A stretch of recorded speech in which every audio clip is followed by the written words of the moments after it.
Oh boy, did we luck out on this day. Uh, I can't even describe how lucky we were with this.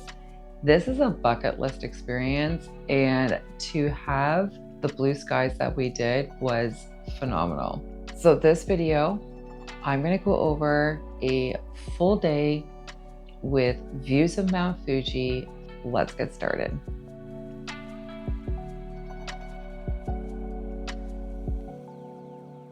So there's three ways that you can do this experience. You can do a tour, you can do a train, or like us, take the bus. We went with Weller. I seen the reviews, they were great, and to be honest with you, it was a really good experience.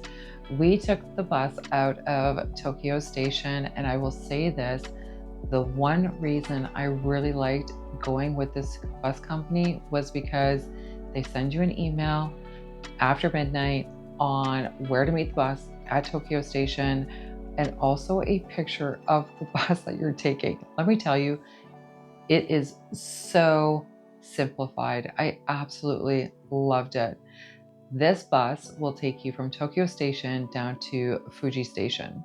From Fuji Station, you're going to get to explore this cute little area here. There are three things that we were able to fit in on our day, and let's get started with that, of course. Heading to the infamous Pagoda. This here, you're going to take a quick 9-minute train ride from Fuji Station to this station here. I'm not even going to try pronouncing it because I know I'm just going to butcher it. But this little station is so freaking cute. Not to mention seeing all of these adorable trains. I have seen videos on this before we went to Japan, but seeing them up close was so freaking cute. And I'm sure if you were traveling with kids, this would have been a massive highlight. From here, it is an 8-minute walk to the park. This park here it's really actually incredible to explore. There are more areas to it. Unfortunately, because we only had a full day here, I did not know how much time we needed to invest in this area. But I will say this, make sure that you have comfortable shoes because you will be climbing up a lot of stairs. It was probably about a 25-30 minute climb, but give yourself a little extra time because you're going to want to turn around while you're walking up to see Mount Fuji. It is such a great climb in that you get to turn around and see Mount Fuji as you're going up the side of this hill. One of the things that I'm going to warn you about is they do have warnings for bears and monkeys. We didn't see either, so just so you know though, there are bears and monkeys in the area.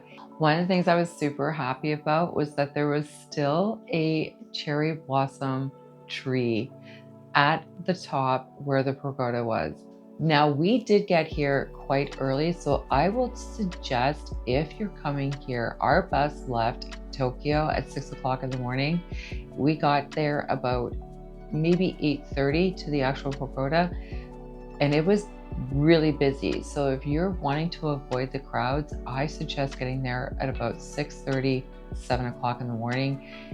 It was busy, but we actually did not have to wait at the top area where, of course, all the famous Instagram pictures are taken. We were off to the side a little bit, but there are so many areas, little viewpoints from this area here where you can get some amazing pictures from. I would suggest giving yourself about an hour and a half to 2 hours in this area. On the way back down, there are a couple of pathways off that head onto what looks like a road. I suggest going down that pathway. One, going downstairs sucks and it gets more and more crowded, but this little pathway is 2 vehicles wide.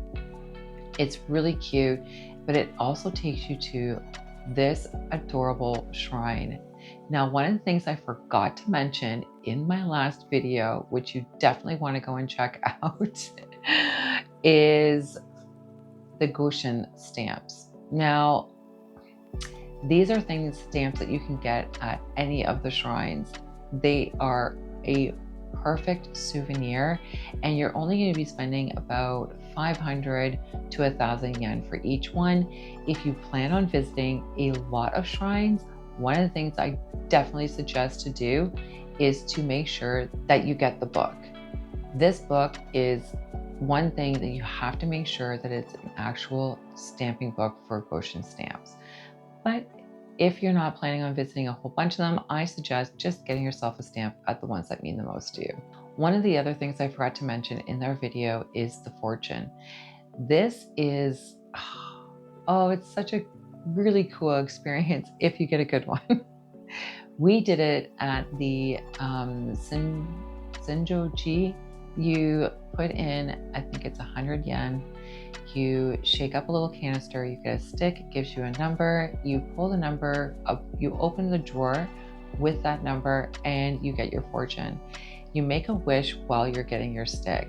And I gotta tell you, mine was pretty incredible. I'm not going to spoil it because I think it's like birthday wishes, but mine was actually pretty crazy because everything that I wished for actually showed on this fortune, which was kind of cool. So I would highly suggest it. And if you get a bad one, just tie up your piece of paper on the string and leave it behind. At the bottom, at the beginning of the path up to the pagoda, there is two cute little vendors. One has like some fruit and some smoothies and juices.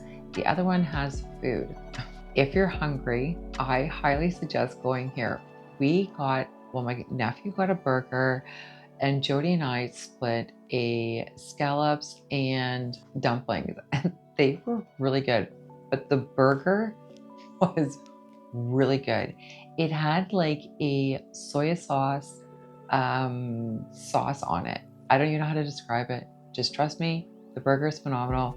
So check it out. So after you're done eating, head back to the train station and head back to Fuji Station. From here, you're going to take a bus. The first place that we stopped at was this amazing shrine. I think anything that's surrounded by forestry or has an amazing pathway heading up to the shrines just wins me over every single time. This one here, I think what I loved the most about it was these stone lanterns. I can just imagine at nighttime how beautiful this would have been. This is also the beginning for one of the trails to actual Mount Fuji. This shrine here is over 1900 years old. Have a look.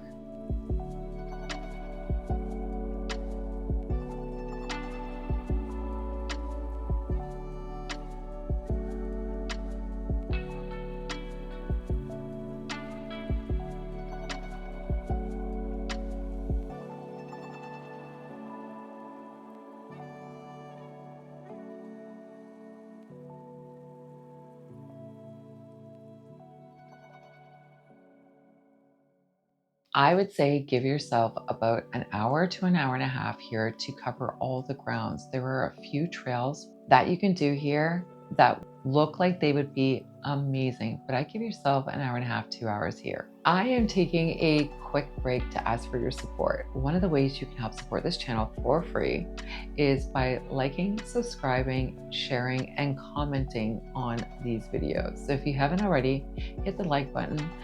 If you haven't already subscribed, hit the subscribe button and the notification bell, and of course don't forget to share. Back to Mount Fuji. Back on the bus, we made our way to Hoshino Haki. This is where we got the full of what was to be expected during Golden Week. I did not think it was going to be this busy here. All of the pictures that I've seen, and of course everybody's waiting for those moments where it's not busy, you're trying to get the perfect picture, but this was jam-packed. absolutely jam-packed. It was so busy. The vendors and everything else, it was just, oh, it was so busy. And to be quite honest with you, after getting up so early that morning, I did not have the tolerance for crowds. But if you're going here and it's super busy, whether they have a festival or it's Golden Week, there is the museum area, which will cost a few hundred yen to get into. And I suggest if you want to get away from the crowds, this is where you need to go. But also because some of the views from the top of this building were amazing. This, which picture perfect. Also, there's a nice little trail winding around the carp pond here. There's a water mill. There's a couple little older buildings throughout the pathway, but just the views of Mount Fuji with this pond were absolutely amazing. Highly suggested. To say that this was a picture perfect day is an understatement. I can't even begin to describe how beautiful Mount Fuji is when you have a beautiful blue sky behind it. The next day, we actually took a train to Kyoto, and the views of Mount Fuji weren't anywhere near what we had seen. So I am counting my blessings and making this the perfect bucket list experience. Which brings me to the next stop, Kyoto.